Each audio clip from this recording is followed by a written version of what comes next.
على المرسلين يا أيها الذين آمنوا صلوا عليه وسلموا تسليما. کوئی بھی زبان خاموش نہ رہے محبت کے ساتھ. الصلاۃ والسلام علیک یا سیدی یا رسول اللہ وعلی آلک وصحبہ یا سیدی یا حبیب اللہ. الصلاۃ والسلام علیک یا سیدی یا رسول اللہ وعلی آلک وصحبہ یا رسول اللہ. اللہ جل مجدہ کی جو ثنا اور اس کے پیارے حبیب حبیب نبی شفیع معظم نبی مکرم نور مجسم اللہ کے پیارے امت کے سہارے رب کے محبوب دانائے وجود والی کے رباب امم فخر قلب و اجل والی کل مقام سیاحی لامقام سیدی سلام راہی طوبہ شاہی حسینہ تتمہ دورہ سرخیل زہرہ جمالہ طیر بطحا تاجدار ما اوحا صاحب ادب نشرہ شاہد ما بغا نور ذات لم یزل جلوائے سورہ ازل حضور سید سربراہ رحمت و جہاں شفیع مسلمان جانشین مہدشان رسول مامتی رحمت للعالمین صلی اللہ علیہ وآلہ وسلم وبارک وسلم کے دربار قربان میں محبتوں اور عقیدتوں کا خراج پیش کرنے کے بعد محتشم میرے بزرگوں میرے بھائیوں دوستوں میں آپ سب جناب فرحت محمود صاحب ان کی نقد جگر ان کے سارے ثواب کے لیے اللہ کے پاس گھر میں بیٹھے اللہ جل مجدہ کی بارگاہ میں دست سوال یہ ہے کہ مالک مرحومہ کی عظیم اندریاسہ آمین اور اہل خانہ کو صبر رکھا. میں نے اس کتاب مقدس سے چند کلمات تلاوت کرنے کا شرف حاصل کیا ہے. چند باتیں مشغولات کروں کا اختصار کے ساتھ. اللہ رب العزت نے ارشاد فرمایا کہ من عمل صالحا کہ جو نیک عمل ہے من ذکر و انثی چاہے مرد ہو یا عورت وهو مؤمن لیکن شرط یہ ہے کہ دل میں ایمان ہو. اگر دل میں ایمان نہیں تو اچھے اعمال کا فائدہ نہیں. اگر دل میں ایمان کی دولت نہیں تو اچھے اعمال کا کریڈٹ دنیا میں مل جائے گا. لوگ کہیں گے اچھا ہے اعلیٰ ہے اس کے اخلاق بڑے اچھی ہیں اس کی سروسز بڑی اچھی ہے. آپ دیکھ لو مغرب کو دیکھ لو اہل کفر کو دیکھ لو. آج ہمارے لوگ ان کی مثالیں دیتے ہیں اخلاق کے اعتبار سے ان کی مثالیں دیتے ہیں لیکن ان کا جتنا بھی نام ہے ان کی جتنا بھی ان کا شہرہ ہے جتنی بھی ان کی عزت و مقام ہے وہ دنیا کی حد تک ہے. جب سانسیں ٹوٹ جائے گی سانسوں کی ڈوری ٹوٹ جائے گی روح قفس اکثری سے پرواز کر جائے گی پھر ایمان کا مرحلہ آگے آپ کے کام آئے گا. اور پھر اس لیے اللہ نے فرمایا جو نیک عمل کرے چاہے مرد ہے چاہے عورت ہے جو اچھی عمل کر کے آئے گا وہو مؤمن اور وہ ایمان بھی اس کے سینے میں ہوگا. اللہ نے فرمایا مالک بھی دے گا تو کیا. اللہ فرماتا ہے فَلَنُحْيِيَنَّهُ حَيَاةً طَيِّبَةً پھر ہم ان کو پاکیزہ زندگی عطا کریں گے. سبحان اللہ. ہم ان کو کیا دیں گے پاکیزہ زندگی عطا کریں گے. پھر وہ زندگی پاکیزہ ہو جاتی ہے. کون سی زندگی جو زندگی اچھے اعمال کر کے رب کی بارگاہ میں کرنا چاہتا ہے. اب دیکھیے یہ زندگی ہے یہ دنیا ہے پتہ نہیں کب انسان کی سانسوں کی ڈوری ٹوٹ جائے. اگر انسان ارشاد کرے میں نے دیکھا ہے اپنی اوقات جب میں نے اپنے گریبان میں جان کے دیکھا تو میں نے دیکھا میری زندگی چند سانسوں کی ہے اور وہ سانسیں بھی میرے رب کی اوقات ہے. کبھی دیکھا آپ نے سکرات لگے ہوئے بندے کو جب اس کی زندگی اور موت کی کشمکش ہوتی ہے کس طرح سانس پھرتا ہے اور ہم پانی لے کر پاس کھڑے ہوتے ہیں اور چمچوں کے ساتھ پانی اس کے گلے میں بہتے ہیں لیکن وہی پانی ایک چمچ میں قطرہ بھی نیچے نہیں جا سکتا کیونکہ رب کا حکم ہے. ہم کتنے خوش نصیب ہیں ایک سانس لیتے ہیں ایک جاتے ہیں ایک اندر لے کے جاتے ہیں ایک باہر نکالتے ہیں اور اس تسلسل کے ساتھ میرا مالک ہماری نظام حیات کو قائم رکھے ہوئے ہے. اگر میں زندگی کو دو لفظوں میں بیان کروں تو زندگی ہے صبر اور شکر کا نام۔ جس کی زندگی صبر اور شکر کے دائرے میں آ گئی سمجھو وہ کامیاب انسان ہے۔ تکلیف بھی ہے، خوشیاں بھی ہیں، اس زندگی میں دکھ بھی آتے ہیں، وہ مالک سکھ بھی دیتا ہے۔ نشیب و فراز ہے، کبھی راتیں لمبی ہیں تو کبھی دن لمبے ہیں، کبھی سردی کا موسم ہے تو کبھی گرمی کا ہے، کبھی بہار ہے تو کبھی خزاں ہے، کبھی خوشیاں دامن میں ہیں اور کبھی دکھوں کے ڈیرے ہیں۔ لیکن اللہ کے رسول صلی اللہ علیہ وسلم نے ہمیں ہر حوالے سے عملی نمونہ دے دیا ہے۔ فرمایا اگر تکلیف آ جائے تو انا للہ و انا الیہ راجعون، پھر بھی صبر کرتا ہے، اور اگر صبر کرے گا حضرت اما عائشہ صدیقہ رضی اللہ تعالیٰ عنہا سے بنتی ہے، فرمایا اگر بندہ مومن کو ایک کانٹا بھی چبھتا ہے اور کانٹے کے چبھنے کی جو تکلیف ہوتی ہے، اگر بندہ مومن صبر کرے تو اللہ اس کے گناہ معاف کرتا ہے، اور اگر وہ نیکوکار ہو تو اللہ ان کے درجات میں بلندی عطا فرماتا ہے۔ تو زندگی صبر اور شکر کا نام ہے۔ اور پھر اگر بندہ مومن اگر دیکھے تو اللہ اپنوں کو آزماتا جاتا ہے۔ حضرت موسیٰ کلیم اللہ نے اللہ سے یہ عرض کیا مالک جو اپنوں کو بڑا آزماتا ہے۔ یہ 3 احادیث ہیں، ان کا میں مفہوم مختصر سا پیش کرنا چاہتا ہوں۔ مختلف روایات ہیں۔ ایک بندہ مومن کی کہانی، ایک کافر کی کہانی۔ موت کا وقت قریب ہے، بندہ مومن نے خواہش کا اظہار کیا، ادھر کافر نے خواہش کا اظہار کیا۔ کافر نے خواہش کی مالک مچھلی کھانا چاہتا ہے، اللہ کو مانتا نہیں، مچھلی کی خواہش کی۔ مچھلی کا موسم بھی نہیں ہے، اللہ کا غیبی نظام حرکت میں آتا ہے، اس کے لیے مچھلی کا بندوبست ہوتا ہے، مچھلی کھاتا ہے بندہ ہے۔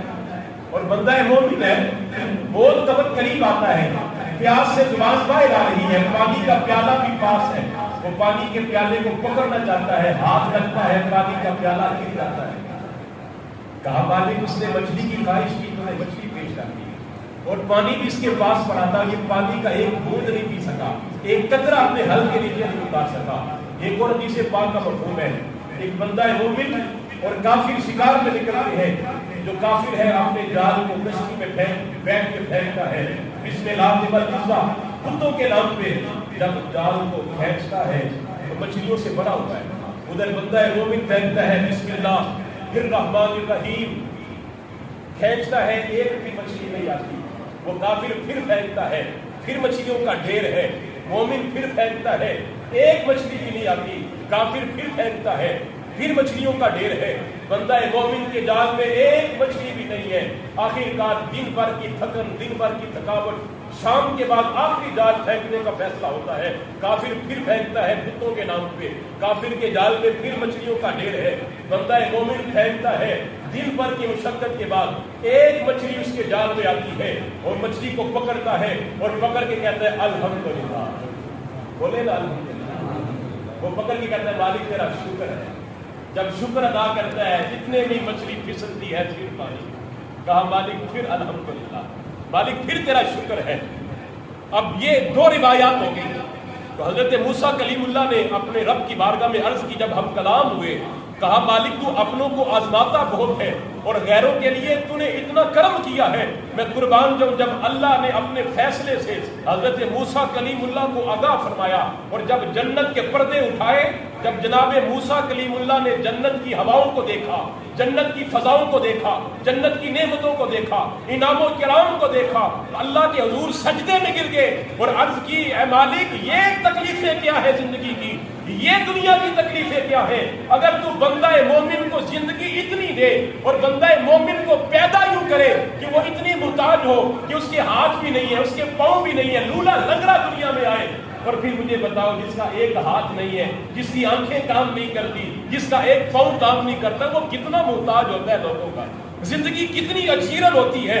لیکن حضرت موسیٰ کلیم اللہ نے کہا مالک اگر دونوں بازو بھی نہ ہو، دونوں پاؤں بھی نہ ہو، اور زندگی بھی 10 20 50 سالہ نہیں، صبح قیامت تک کی تو زندگی دے دے، اور جتنی تکلیفیں وہ برداشت کرے گا، لیکن مالک جب قیامت کے دن جو انعام تو نے اپنے بندہ مومن کے لیے تیار کر رکھا ہے، مجھے تیری عزت اور آبرو کی قسم ہے، وہ زندگی بھر کی شرکتیں اس کے مقابلے میں ایک ہے، اس کے مقابلے میں کوئی حیثیت نہیں رکھتی ہے۔ تو پتہ یہ چلا کہ اللہ میرا مالک رحمان بھی ہے۔ ہم بسم اللہ نہیں پڑھتے، بسم اللہ الرحمن الرحیم، فرمایا وہ رحمان ہے، وہ رحیم ہے۔ یہ دو لفظ ہیں رحمان اور رحیم، دونوں کی روٹ ایک ہے، دونوں کی اصل ایک ہے۔ رحمان بھی رحم سے نکلا ہے، رحیم بھی رحم سے نکلا ہے، لیکن ایک ہی لفظ اگین اور رپیٹ کیوں؟ وہ کیوں بار بار وہ اللہ نے وہ لفظ استعمال فرمائے؟ اللہ کا یہ صفاتی نام ہے رحمان، دوسرا صفاتی نام ہے رحیم، بسم اللہ الرحمن الرحیم۔ مالک یہ دو لفظ کیوں ہے؟ اور جب میں اس کی تفسیر میں گیا، جب اس کی تفصیل میں گیا تو پتہ چلا مالک رحمان ہے، وہ دنیا والوں کے لیے رحمان ہے، وہ رحمان ایسا ہے اپنوں کے لیے بھی رحمان ہے، وہ بیگانوں کے لیے بھی رحمان ہے، وہ رحمان ایسا ہے جو اس کے حضور سجدہ ریز ہوتے ہیں وہ انہیں بھی رزق دیتا ہے، جو اس کے منکر ہیں وہ انہیں بھی رزق دیتا ہے۔ میں ایک بات ذہن میں آ گئی، حضرت ابراہیم خلیل اللہ اس وقت تک کھانا نہیں کھاتے تھے جب تک اپنے دسترخوان پہ کسی مہمان کو شریک نہیں کرتے۔ اور میرے بھائیوں صاحبوں، اگر آج چاہتے ہو کہ دسترخوان وسیع ہو آپ کا، اگر آپ چاہتے ہو اللہ رزق میں کشادگی دے، اگر آپ چاہتے ہو کہ اللہ روزینے میں اضافہ کر دے، آؤ اپنے عزیزوں کو اپنے رزق میں شریک کرو، شریک کرو اپنے رزق میں، اپنے دسترخوان کو وسیع کرو، لوگوں کو کھلاؤ، پھر دیکھو اللہ آپ کو کیسے کھلاتا ہے، اللہ اپنے خزانوں سے آپ کو کیسے عطا فرماتا ہے۔ حضرت ابراہیم خلیل اللہ آپ مہمان کوئی نظر نہیں آ رہا، باہر گئے تو چلتے چلتے بابا جی ایک مسافر نظر آ گئے، ان کو کہا کھانا کھاؤ گے؟ انہوں نے کہا ضرور کھائیں گے۔ بابا جی کو پکڑ کے لائے، دسترخوان پہ بٹھایا، ہاتھ دلوائے اور کہا بابا جی پڑھو بسم اللہ الرحمن الرحیم، ہم کھانا شروع کرتے ہیں۔ بابا نے کہا میں تو وہ بسم اللہ نہیں پڑھوں۔ کہا کیوں؟ کہا میں تو اس رب کو نہیں مانتا، میں تو ساری زندگی 70 سال ہو گئے بتوں کی پوجا کرتے ہوئے اور تیرے دو رکنوں کے لیے اپنے دین کو چھوڑ ہوئے، اگر کھانا کھلانا ہے تو ٹھیک، نہیں تو میں وہ رحمان اور رحیم کا نام نہیں الاپوں گا۔ حضرت ابراہیم خلیل اللہ جلال میں آئے، کہا جو میرے رب کو نہیں مانتا وہ میرا کیا لگتا ہے؟ کہا اٹھ اس دسترخوان سے چلا جا۔ جب بھیجا تو اللہ نے الہام کیا، اللہ نے فرمایا ابراہیم تو نے میرے بندے کو دسترخوان سے اٹھا دیا، میرے بندے کو دسترخوان سے اٹھا دیا۔ 70 سال سے میں نے تو نہیں کہا کہ تو نے آج مجھے پوجا نہیں ہے، آج تو نے میری عبادت نہیں کی، آج تو میرے حضور سر پر سجود نہیں ہوا، آج تو نے میرے حضور سر تسلیم خم نہیں کیا، آج تیری رزق بند، آج تیرا روٹی اور رزق بند ہے۔ کہا میں تو 70 سال سے اسے کھلا رہا ہوں اور تو ایک ہی وقت کے لیے تو نے اٹھا دیا۔ جا ابراہیم میرے بندے کو بلا کے لا۔ ابراہیم خلیل اللہ پلٹے، اس کے پیچھے گئے، اس نے کہا بابا ناراض نہ ہو، چل پلٹ گیا۔ بابے نے کہا ٹھیک ہے پلٹ کے آؤں گا، لیکن یاد رکھنا میں رحمان اور رحیم کا نام نہیں لوں گا۔ حضرت ابراہیم نے کہا بابا جی منظور ہے، نہ لینا اس کا نام، کھانا تو کھا کے جاؤ، میں قربان جاؤں۔ جب کھانا کھانے کے لیے بابا جی بیٹھے تو کہا ابراہیم پہلے تیور بدلے ہوئے تھے، اب تیور کیوں بدل گئے ہیں؟ پہلے جلال پہ ہیں، آپ جمال پہ ہیں، وجہ کیا ہے؟ کہا کہ جس رب کے نام لینے سے میں نے انکار کر دیا تو نے اٹھا دیا۔ حضرت ابراہیم خلیل اللہ نے کہا بابا جی جس رب کا نام لینے سے تو نے انکار کیا تھا اسی رب نے مجھے آپ کے پاس بھیجا ہے، اسی رب نے مجھے آپ کے پاس بھیجا ہے۔ تو بابا جی کہتے ہیں وہ رب اتنا رحمان ہے، وہ اتنا عظیم ہے، وہ اتنا کریم ہے، اپنے بندوں کا اتنا خیال رکھتا ہے۔ ابراہیم کھانا بعد میں کھاؤں گا، کھانا بعد میں کھاؤں گا، پہلے مجھے اپنے دین میں داخل کرنا۔ تو پتا چلا وہ رحمان ہے، دنیا والوں کے لیے رحمان ہے، اپنوں کے لیے رحمان ہے، غیروں کے لیے رحمان ہے، جو مانے اس کے لیے بھی رحمان ہے، جو نہ مانے اس کے لیے بھی رحمان ہے۔ تو کہا رحیم جب یہ روح قبض ابصری سے پرواز کر جائے گی، جب اپنے ساتھ چھوڑ کے چلے جائیں گے، جب قبر کا عالم ہوگا، حشر کا عالم ہوگا اور میدان محشر میں اللہ اپنی شان رحیمی فقط مومنوں کو دکھائے گا، اپنی شان رحیمی فقط مومنوں کو دکھائے گا۔ اس لیے رحمان الگ ہے، رحیم الگ ہے۔ رحمان کے دائرے میں ساری دنیا آتی ہے، ساری کائنات آتی ہے، لیکن رحیم کے دائرے میں فقط بندہ مومن آتا ہے۔ فرمایا فَلَنُحْيِيَنَّهُ حَيَاةً طَيِّبَةً۔ میں نے جنازے میں بھی عرض کیا تھا ایک بات کہ دنیا کا نظام ہے، لوہے کو پیمائش کرے تو ٹنوں میں تولا جاتا ہے لوہا، اگر سونے کی پیمائش کرے تو سونا تولوں میں تولا جاتا ہے، اگر ہیرے کی پیمائش کرے تو کیرٹ میں تولا جاتا ہے، لیکن رب کی رحمت کتنی وسیع ہے۔ فرمایا وَمَن يَعْمَلْ مِثْقَالَ ذَرَّةٍ خَيْرًا يَرَهُ۔ اللہ فرماتا ہے جو ذرہ بھر بھی نیکی کرے گا میں اس کا بھی اجر عطا فرماؤں گا۔ ذرہ کتنا ہے، چھوٹا سا، ہو سکتا ہے ہمیں نظر نہ آ سکے، ہمیں اس کے لیے کوئی خودبین تلاش کرنی پڑے، لیکن اللہ کی رحمتیں دیکھو۔ اللہ نے فرمایا کہ میں ذرہ بھر بھی تیری نیکی کو رائے گا نہیں جانے دوں گا۔ تو یارو کیا پتا وہ ذرہ بھر نیکی کل ہمارے لیے ذریعہ نجات بن جائے۔ تو پھر اولاد تو اولاد ہوتی ہے، اور پھر اولاد میں سارے ایجڈ لوگ بیٹھے ہیں. میں کہنا چاہتا ہوں پھر جو بیٹی سکھ دیتی ہے اور پھر جو بیٹی کی راحت ہوتی ہے وہ بھی کمال ہوتی ہے. اور جب بیٹی باپ کے سینے پہ کھیلتی ہے نا تو باپ کو سارے دکھ ختم ہو جاتے ہیں. یہ فطرت ہے انسان کی. انسان جن سے مخالف کی طرف مائل ہوتا ہے. ہم نے دیکھا ہے، میرا مشاہدہ یہ ہے کہ بیٹوں کا پیار ماں سے زیادہ ہوتا ہے اور بیٹیوں کا پیار باپ سے زیادہ ہوتا ہے. حضور سرور عالم رحمت عالم صلی اللہ علیہ وسلم کے حدیث پاک. پھر اجازت میں قربان جاؤں. حضرت اما عائشہ صدیقہ رضی اللہ تعالیٰ عنہ عرض کرتی ہیں یا رسول اللہ صلی اللہ علیہ وسلم آج میں نے بڑا عجیب منظر دیکھا ہے. حضور نے پوچھا عائشہ کیا بات ہے؟ عرض کی یا رسول اللہ آپ گھر پہ نہیں تھے، کسی نے دستک کی دروازے پہ. جب میں نے دروازے کو کھولا، دروازے کو دیکھا تو ایک خاتون تھی جس نے 2 بچیاں اٹھائی ہوئی اور وہ روٹی کا تقاضا کر رہی تھی، کھانے کا تقاضا کر رہی تھی. یا رسول اللہ صلی اللہ علیہ وسلم میں نے گھر کے کونوں کو تلاش کیا، ہر جگہ تلاش کیا، لیکن اس خاتون کو دینے کے لیے کچھ مجھے میسر نہ آیا. یہ ہے رسول کائنات کا گھر. اور حضور سرور عالم رحمت عالم صلی اللہ علیہ وسلم جنہیں اللہ نے تمام کائنات کا رسول بنا کے بھیجا ہے، جنہیں اللہ نے تمام نبیوں کا سردار بنا کے بھیجا ہے، جنہیں اللہ نے سید الانبیاء اور مرسلین بنا کے بھیجا ہے، جنہیں اللہ نے خاتم النبیین بنا کے بھیجا ہے. اور ان کا فخر گھر میں دیکھیے، گھر میں اختیار یہ ہے کہ 3 دن تک گھر میں چولہا نہیں چل رہا. اور ایسی بات نہیں کہ حضور مجبور تھے، اللہ کی عزت کی قسم ہے اللہ نے حضور کو اختیار یہ دیا تھا. اللہ کے نبی نے فرمایا اگر میں چاہوں تو احد پہاڑ سونے کا بن کے میرے ساتھ چلنا شروع کر دے. بہت پہاڑ کلومیٹرز پہ ہے، چھوٹا پہاڑ نہیں ہے. کہا یہ سونے کا بن جائے اور میرے ساتھ چلنا شروع کر دے. لیکن آگے دو جہاں علیہ الصلوۃ والسلام کا یہ فخر اختیاری تھا. اما عائشہ صدیقہ رضی اللہ تعالی عنہا عرض کرتی ہیں میں نے بسیار تلاش کیا، آخرکار ایک خشک کھجور مجھے ملی اور میں نے خشک کھجور اس سائلہ اس فقیرنی کو دے دی، اس مانگنے والی کو دے دی. جو میں نے منظر کیا دیکھا، جب میں نے کھجور اس خاتون کو دی، اس خاتون نے کھجور کو لیا اور اس کھجور کو 2 حصوں میں تقسیم کیا. ایک اپنے لیے رکھ لیا اور ایک حصے کو پھر 2 حصوں میں تقسیم کیا اور ایک بچی کے منہ میں ڈال دیا اور دوسری بچی کے منہ میں ڈال دیا. یا رسول اللہ صلی اللہ علیہ وسلم یہ منظر میں دیکھ رہی تھی. جب خاتون اپنا نوالا کھانے لگی اتنی دیر میں بچیوں نے اپنی کھجوریں کھا لی تھی. بچی بھوکی تھی، بچیوں نے مزید تقاضا کیا. ماں جو منہ میں ڈالنے ہی لگی تھی وہ نوالا، وہ کھجور ڈالنے ہی لگی تھی، ماں نے اپنے منہ سے نکالی، پھر 2 حصوں میں تقسیم کر کے دونوں کو کھلایا. میں قربان جو یا رسول اللہ میری آنکھوں میں آنسو آ گئے. یہ منظر دیکھ کر، یہ بڑا عجیب منظر میں نے دیکھا ہے. تو رسول کائنات صلی اللہ علیہ وسلم نے ارشاد فرمایا، سنو یہ حدیث پاک. اللہ کے نبی صلی اللہ علیہ وسلم نے فرمایا عائشہ مجھے اللہ کی عزت کی قسم ہے اگر اس خاتون کو اس کے گناہوں کی وجہ سے اگر کل جہنم کی سزا ہو گئی تو یہ 2 بچیاں اللہ کی رحمت کے سامنے کھڑی ہو جائیں گی اور عرض کریں گی مالک یا تو ہمیں بھی ساتھ ماں کے جنت جہنم میں بھیج دے یا ہماری ماں کو بھی جہنم سے نکال کے جنت کا مسافر بنا دے. تو میں قربان جاؤں عائشہ ان بچیوں کی وجہ سے اللہ اس کی ماں کو جنت عطا فرمائے گا. اور حضور نے نہیں فرمایا، حضور نے فرمایا جس نے 2 بچیوں کی پرورش کی، اچھی تربیت کی اور اچھی تربیت کرنے کے بعد ان کا نکاح کیا اور بچوں کو بیٹوں کو بیٹوں پر ترجیح دی اور فرمایا جس آدمی نے اس طرح پرورش کی اور کل قیامت کا منظر ہم علماء سے سنتے نہیں، کتنا خوفناک منظر ہوگا. سورج سوا دینے پہ ہوگا، انسان پسینے میں ڈوب رہا ہوگا اور نفسا نفسی کا عالم ہوگا. رسول کائنات نے فرمایا کہ 2 بچیوں کی پرورش کرنے والا باپ کل قیامت کے دن میرے ساتھ یوں کھڑا ہوگا. یارو آج سٹیٹس کا خیال رکھنے والوں، آج لوگوں کے ساتھ تصویریں کھینچ کے اپنے موبائل کے سٹیٹس کے لگانے والوں، اعلیٰ بندوں کے ساتھ، عہدے داروں کے ساتھ، ایم پی ایم اے وزیروں اور مشیروں اور وزیروں کے ساتھ تصویریں کھینچا کے سٹیٹس کے لگانے والوں، دنیا کو بتاتے ہو میرا یہ مقام ہے.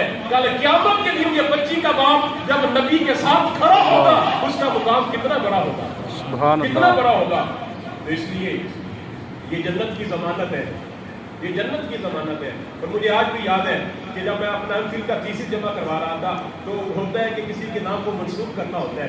جب میں منسوخ کرنا چاہا تو میں نے کہا میں اپنے والدین اور اپنی بیٹی جو میری جنت کی ضمانت ہے، کیونکہ والدین بھی انسان کے لیے جنت کی ضمانت ہے اور بیٹی بھی انسان کے لیے جنت کی ضمانت ہے. اللہ کریم کی بارگاہ میں دعا ہے کہ اللہ کریم ہماری اس بہن کو اللہ کریم کروٹ جنت نصیب فرمائے. اللہ پاک ان کے اہل نامہ کو، ان کے باپ کو، ان کے بھائیوں کو، رشتے داروں کو اللہ پاک صبر عطا